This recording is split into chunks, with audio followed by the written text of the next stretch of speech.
Amis de Chercher Perdu de Recherche, bonjour, qui est notre auteur du jour? Eh bien, camarades confinés, c'est un mystère que nous allons tenter de résoudre ensemble. Que sait-on d'elle? Que nous dit-elle? Étudions sa bio si vous le voulez bien. Elle dit s'appeler Aurélie Gauthier, être née à Grenoble, d'où ses origines bretonnes. Elle précise que ses écrits sont remplis d'espoir, de bonne humeur, d'énergie et que son univers est coloré, inventif et fantastique.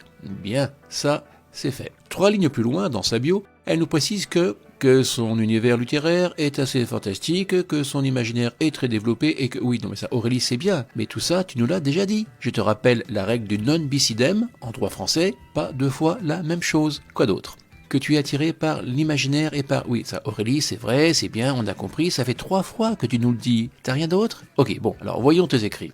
Le rêve de Shen. Shen est une jeune fille qui vit en Chine, pleine de vie, elle est très créative. À travers un rêve pas si irréel que ça, cette jeune héroïne partira à la découverte des contrées du monde entier. Imaginaire et fantastique au programme. Bah voyons, je sais pas pourquoi je les voyais arriver ces deux-là. Voyons le deuxième bouquin.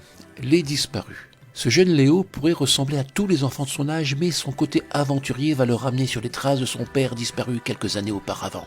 Légende bretonne. Quand la réalité se fait rattraper par la féerie des lieux.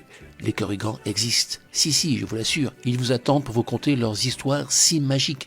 Dis-moi Aurélie, il n'y aurait pas un peu d'imaginaire et fantastique là-dessous? Voici maintenant la phrase du jour. Qu'ils choisissent l'imaginaire ou que l'imaginaire le choisisse. C'est toujours contre le réel que l'écrivain travaille et de façon à l'oublier. Alors, imaginons-nous le 30 mai, à l'espace Jean Couty au Salon des Indés, car peut-être qu'à force de croire dans l'imaginaire, celui-ci devient réel. On compte sur lui.